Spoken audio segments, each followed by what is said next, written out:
Now let's look at case 2. Asphalt pavement containing cemented material subbase. Again, we select trial pavement composition in step 1. Size 14 mm asphalt, E equal to 2200 megapascal, and thickness of 50 mm. Below it is size 20 mm asphalt, E equals to 2500 megapascal, and thickness of 125 mm. The cemented materials has E equals to 2000 megapascal with thickness of 150 millimeter. Below it is the granular material layer with thickness of 200 millimeter. The subgrade is semi-infinite with CBR of 5%. The project reliability is set as 79.5%. This is a trial design, and we need to check if it is acceptable. If a pavement contains a cemented layer which reaches its allowable loading in terms of fatigue, the pavement may then enter a post-cracking phase. Depending on the pavement configuration, there's useful life after the cemented material has fatigue cracked. And so in our mechanistic calculations, we allow for that post-cracking life of the materials. So this might be a situation where you have 200 millimeter asphalt overlying a cemented treated material, and that's used as a subbase. If that cement material cracks, there's still some useful life left in that pavement as far as the road user is concerned. It still performs okay. That cracking wouldn't come through to the surface, and there's some useful life left after that. So here, normally the asphalt layer on a cemented material subbase pavement is equal or greater than 175 millimeter. Then they would be modeled by considering the fatigue lives of both the cemented layer and the asphalt layer pre and post cracking. So we need to calculate the fatigue and permanent deformation from the critical strength for both the pre-cracking and post-cracking cemented material phase. Otherwise, we do not need to consider post-cracking if asphalt thickness is less than 175 millimeter. Step 2 is to calculate the elastic properties for subgrade with CBR of 5%. This is similar as in case 1. We could get the values of EV, EH, μV, μH, and G. For step 3, again, the modulus of top granular sublayer is the minimum of the value from design formula and empirical table. So therefore, the top granular sublayer, the EV1 is 152 megapascal.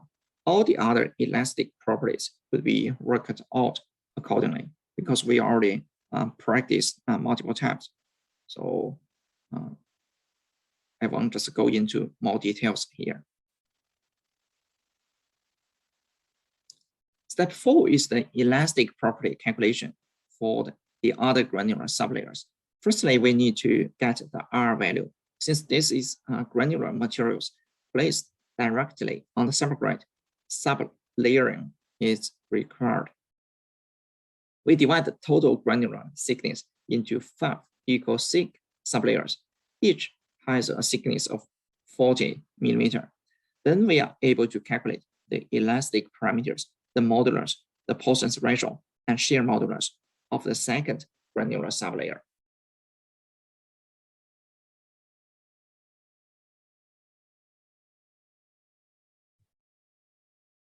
We could repeat the procedure for the other sublayers.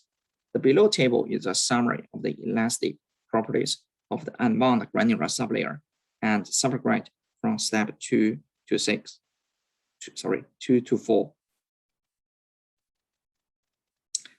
Step 5 is to determine the elastic parameter for cemented materials.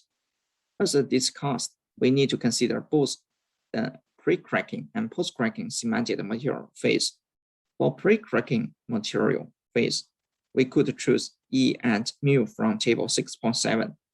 For the purpose of mechanistic modeling in the post-fatigue phase, cemented materials may be assumed to have a presumptive vertical modulus of 500 megapascal and a Poisson's ratio of 0.35.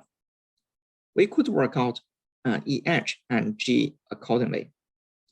Please be aware that there's no sub-layering for post-cracking cemented materials.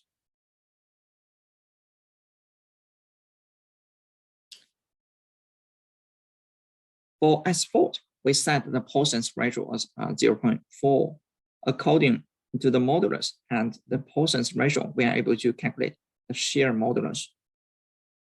The elastic properties of all materials, the asphalt, the cemented material, the granular material, and subgrade are summarized in the below table. The subgrade strength criterion, the cemented material fatigue relationship, and the asphalt fatigue relationship are used to calculate the allowable standard actual repetitions for each distress mode. Step 7 is to adopt the subgrade strength criterion. Step 8 is to determine fatigue criteria for cemented materials using this formula. We are referring to table 6.8, reliability factor RF equal to 0.5 for 97.5 project reliability. Step 9 is to determine fatigue criteria for asphalt using this formula. Where the RF is taken as 0.67 from table 6.15 for 97.5 project reliability. The effective volume of bitumen VB is taken as 11%. Step 10 is to determine the design number of standard actual repetitions SAR for each relevant distress mode. For the given condition of NDT and ESA over HVAG equal to 0.7, we could work out the DESA as 7 times 10 to the power of 6 ESAs. The following damage indices allow us to convert the traffic loading from SAR to ESA or ESA to SAR.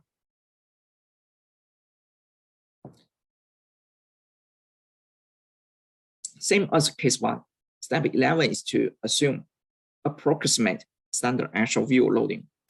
Step 12 is to determine 3 critical locations to calculate strength from software circuitry, both for directly beneath one of the loaded views and midway between the loaded views.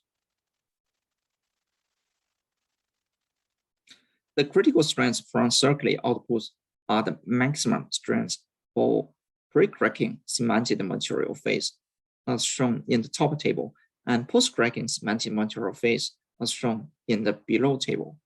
We are able to use these strength values for the calculation of traffic loading.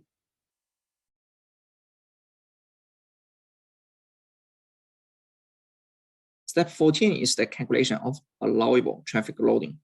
Because the thickness of asphalt over cemented material is 175 millimeter, we need to calculate for both pre-cracking and post-cracking phase. To calculate the total allowable loading of the pre-cracking and post-cracking fatigue phases, the allowable loading needs to be expressed in terms of equivalent standard actuals, ESA, rather than standard actual repetitions, SAR. For pre-cracking phase and cemented materials fatigue, the N could be calculated using this formula as shown here.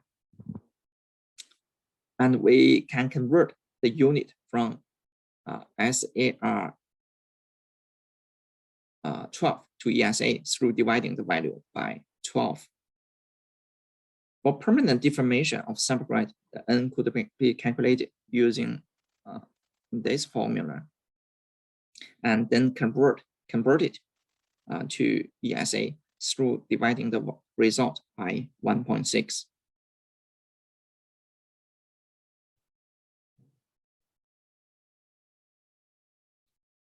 For pre-cracking phase and for asphalt fatigue, we use this formula to calculate N, and it is divided by 1.1 to convert to ESA. So normally for the design of pre and post-cracking cemented materials, traffic loading is converted to a common unit, the ESA, for all distress or damage types. So we are able to maintain the consistency of the unit for calculation of the total allowable loading.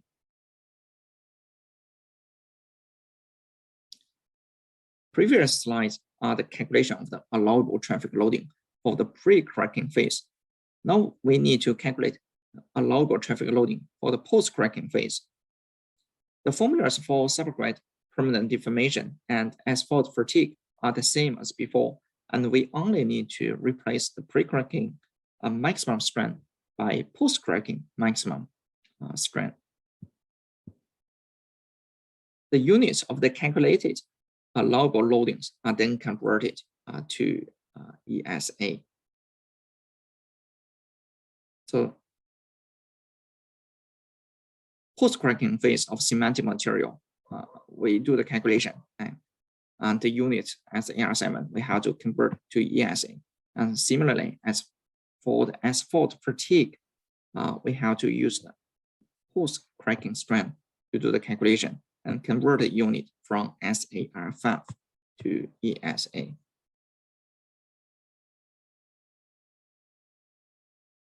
The equations to consider the post-cracking of the cemented materials are equation 23 and 24. The equation 23 is asphalt fatigue, and the expression is shown here. The NA is the total allowable loading to asphalt fatigue in ESA, and NC is the allowable loading to cemented material fatigue or pre-cracking. N1 SDA is allowable loading to asphalt fatigue prior to cemented material fatigue or pre-cracking. And second A is the allowable loading to asphalt fatigue after cemented material fatigue or post-cracking. It is only applicable when NC is less than first A. Otherwise, we may get negative value. The equation for permanent deformation is shown in the below formula. The NS is the total allowable loading to permanent deformation in ESA. And first S is the allowable loading to permanent deformation for cemented material during pre-cracking. And second S is allowable loading to permanent deformation after cemented material fatigue or during post-cracking phase. Also, this equation only applies when NS is less than N first S. Therefore, the total allowable loading of pre- and post-cracking phases are as follows. The asphalt fatigue allowable loading could be calculated using the equation 23, and all the values are obtained from the previous slides. So we get the final value of 7 times 10 to the power of 6 ESA, while permanent deformation allowable loading of subgrade could be calculated using the equation 24, and we obtain the final value of 1.2 times 10 to the power of 7 ESA. Same as the last slide, you can see the labels for the meaning of each number in these two equations. Now we need to compare the total allowable traffic loading to design traffic loading in ESAs. For subgrade permanent deformation, N equal to 1.2 times 10 to the power of 9 ESA, and for asphalt fatigue, N equals 7 times 10 to the power of 6 ESA from previous slide. Previously, we also calculated the design traffic as NDT equal to 7 times 10 to the power of 6 ESA. As the allowable loading for each distress mode is equal or greater than design traffic, we could draw the conclusion that this trial pavement composition is acceptable. For this case, the asphalt thickness is 175 millimeter, so we calculated the values for pre-cracking and post-cracking stage. In another case, if the asphalt thickness is less than 175 millimeter, then we only need to consider the pre-cracking phase, make the comparison, and draw the conclusion.